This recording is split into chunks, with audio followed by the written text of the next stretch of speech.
Você está orando errado. E eu posso provar isso em 30 segundos. A maioria das pessoas passa a vida inteira pedindo ao universo como mendigo, sem saber que nasceu com o poder de dar ordens como rei. Napoleon Hill estudou os homens mais ricos do mundo por 20 anos. Entrevistou Andrew Carnegie, Henry Ford, John D. Rockefeller e descobriu que nenhum deles pedia. Todos eles decretavam. Hoje eu vou te mostrar exatamente como fazer isso e porque cada oração que termina em "se for da tua vontade" está te mantendo longe de tudo que você mais quer. Você já parou para pensar por que algumas pessoas parecem ter acesso a um universo diferente do seu? Não é sorte, não é conexão, não é herança, é postura. Pensa comigo. Quando uma criança pequena vê um brinquedo e quer ganhar, ela faz o quê? Ela pede, ela chora, ela implora, ela negocia. E isso é natural, porque ela é uma criança que ainda não entende que não tem poder sobre a situação. O problema é que a gente cresce e continua usando a mesma estratégia, a mesma postura de criança pequena diante do universo. E aqui está o que ninguém te contou sobre como o universo funciona. O universo não responde ao desejo. Ele responde à certeza. Ele não responde ao pedido. Ele responde ao decreto. Ele não reage a quem tenta. Ele se dobra diante de quem decide. Napoleon Hill colocou isso de uma forma que deveria ser ensinada em toda a escola. Ele disse: existe uma diferença fundamental entre querer algo e decidir que aquilo vai acontecer. Quem quer, negocia com as circunstâncias. Quem decide, informa as circunstâncias de como vai ser. Agora, com total honestidade. Quando você ora, quando você pede, quando você vai diante de Deus, qual é a sua postura? É a postura de alguém que sabe que já foi atendido? Ou a postura de alguém que torce para ser atendido? Esse milímetro de postura é exatamente o que separa uma vida de milagres de uma vida de frustrações constantes.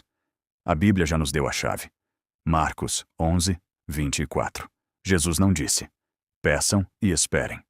Não disse: peçam e torçam. Ele disse: creiam que já receberam. Tempo passado. Antes de ver. Antes de tocar. Antes de qualquer evidência. Isso não é religião. É engenharia espiritual. Existe uma lei no universo que opera com precisão absoluta. Sem exceções. Sem favoritos. Sem sorte. A lei da correspondência. O que existe dentro se manifesta fora. O que você carrega como verdade interna, o universo trata como ordem. Napoleon Hill não inventou isso. Ele descobriu, depois de 20 anos entrevistando os maiores construtores de riqueza do mundo. E o padrão era sempre o mesmo. Todos eles tinham uma certeza inabalável de que o que desejavam já era deles antes de existir no mundo físico. Isso não era arrogância. Era fé operando no nível mais alto. Muhammad Ali não dizia: eu acho que posso vencer. Ele decretava: eu sou o maior. Antes de qualquer título. Antes de qualquer prova. Ele não estava sendo arrogante. Estava programando a realidade. Michael Jordan foi cortado do time da escola. Mas ele já havia decretado quem ia ser. A realidade simplesmente ainda não tinha chegado no nível da certeza dele. E aqui está o segredo que a maioria perde. Pedir cria uma distância entre você e o que você deseja. Quando você pede, você confirma inconscientemente que aquilo ainda não é seu. Mas quando você decreta, você colapsa essa distância. Você fala de dentro para fora, não de fora para dentro.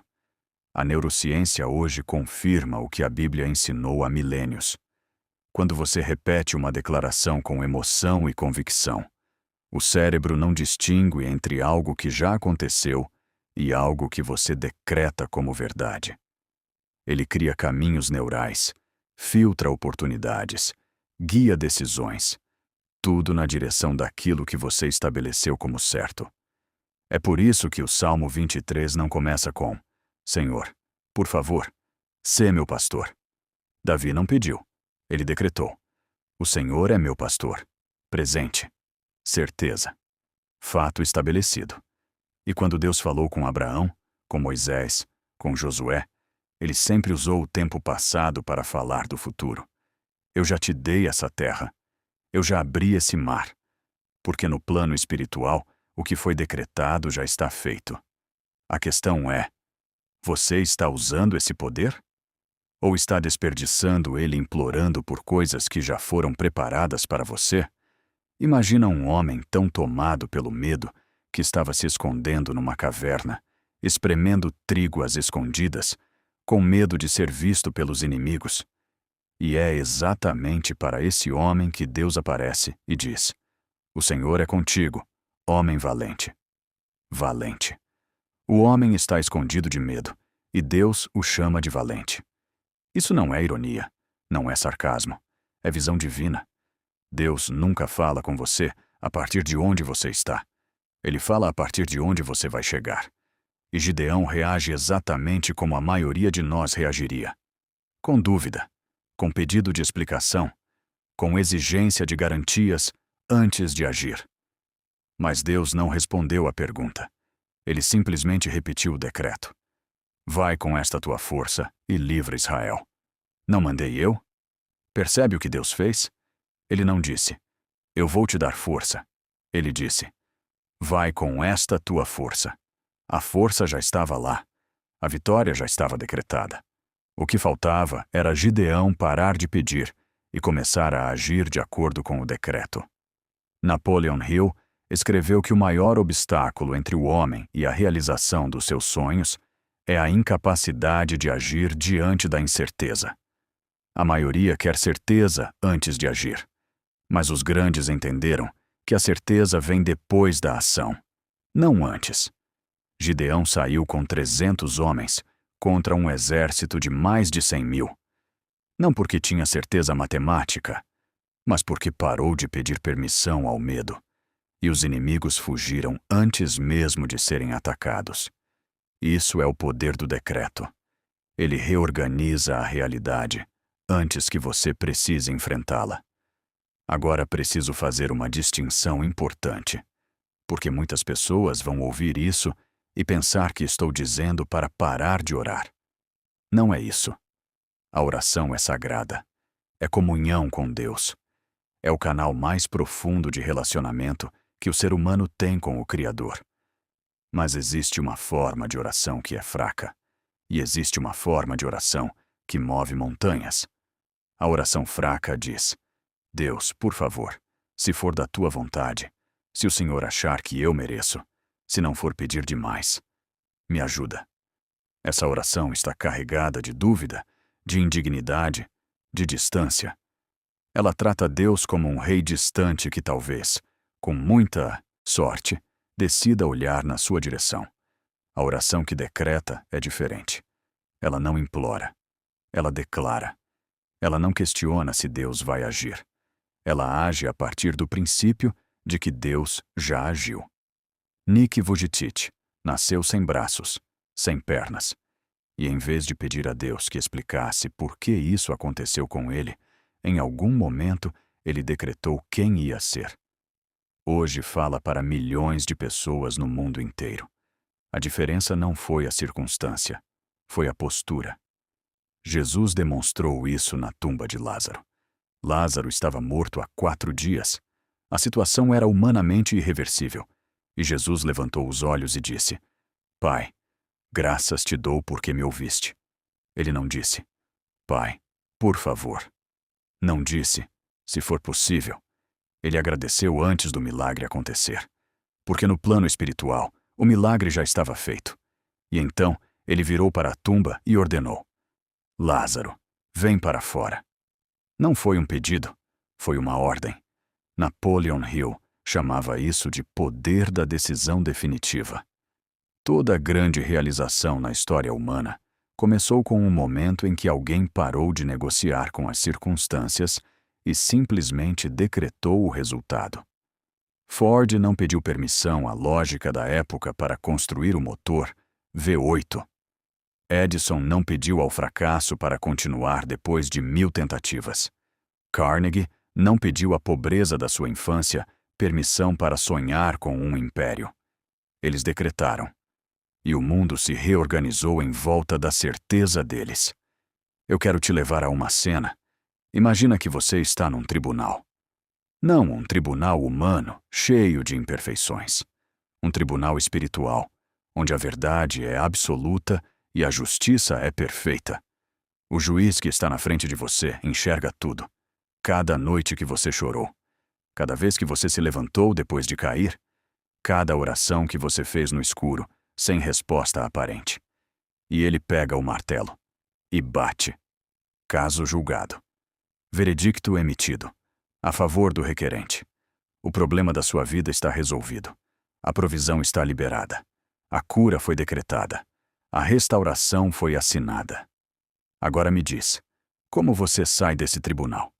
Com cabeça baixa, ainda duvidando, esperando para ver se o veredicto vai se cumprir?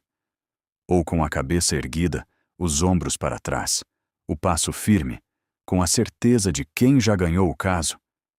Essa é a diferença entre pedir e decretar. Pedir é entrar no tribunal e implorar que alguém considere seu caso. Decretar é sair do tribunal, sabendo que o veredito já foi dado a seu favor e que é só questão de tempo para ser executado no mundo físico. Hebreus 11.1 define fé como a certeza daquilo que se espera. Certeza, não esperança, não desejo. Certeza. É a postura do herdeiro que não pede ao pai para entrar na casa da família. Ele simplesmente entra, porque é a casa dele. Porque o pai já disse: tudo o que é meu é teu. Conhecimento sem prática é só entretenimento. Então deixa eu te dar algo concreto agora. Existe um protocolo de 3 etapas que vai transformar a forma como você se comunica com o universo a partir de hoje. Etapa 1. Identificação específica. Antes de qualquer coisa, seja brutalmente específico sobre o que você está decretando. O universo não responde bem a ordens vagas. Não é. Quero melhorar de vida. É. Eu decreto que em 90 dias, uma fonte específica de renda extra vai se manifestar na minha vida. Quanto mais específico, mais poderoso. Etapa 2. Declaração com emoção. Napoleon Hill era enfático sobre isso. O subconsciente só aceita como verdade aquilo que é entregue com intensidade emocional. Uma declaração dita friamente, mecanicamente, sem sentir, é só ruído. Mas uma declaração dita com convicção, com o corpo inteiro comprometido, com a voz firme, com o coração acelerado de certeza, essa declaração penetra no subconsciente e reprograma tudo. Etapa 3. Gratidão antecipada. A mais difícil e a mais poderosa. Depois de decretar, você vai agradecer como se já tivesse recebido. Não agradecer por ter recebido um dia. Agradecer como se já estivesse na sua mão agora. Isso é o que Jesus fez diante da tumba de Lázaro. É o que Davi fez no Salmo 23. É o que Daniel fez durante 21 dias de jejum, sem ver resultado algum. Eles mantiveram a postura de quem já tinha recebido, mesmo sem evidência física. E o mundo espiritual respondeu: a partir de hoje, quando você for diante de Deus, não chegue como mendigo. Chegue como filho. Chegue como herdeiro. Chegue como alguém que já leu o testamento e sabe o que está escrito no seu nome. Eu quero que você faça algo agora. Coloca a mão no peito. Sente o coração batendo. Cada batida é a prova de que Deus ainda tem planos para você. Se fosse tarde demais, o coração teria parado. Você chegou até aqui porque algo dentro de você reconhece que nasceu para mais. E esse algo é a voz de Deus te chamando para o próximo nível. A partir de hoje, você não pede mais. Você decreta. Você não implora mais. Você declara. Você não espera mais passivamente. Você age como quem já recebeu. Napoleon Hill disse que tudo o que a mente humana pode conceber e acreditar ela pode conquistar. E a Bíblia diz que você foi criado à imagem do Deus que criou o universo com palavras. Você tem esse poder. A questão é se vai usá-lo. Vai nos comentários agora e escreve: Eu decreto vitória. Não porque é um ritual vazio, mas porque o ato de declarar publicamente é o primeiro exercício do músculo do decreto. Se esse vídeo abriu algo em você, compartilha com alguém que precisa ouvir isso hoje. Mas atenção, no próximo vídeo eu vou te mostrar por que a maioria das pessoas sabota o próprio decreto sem perceber e como parar de fazer isso, porque decretar errado pode ser pior do que não decretar. Não sai daqui sem ver.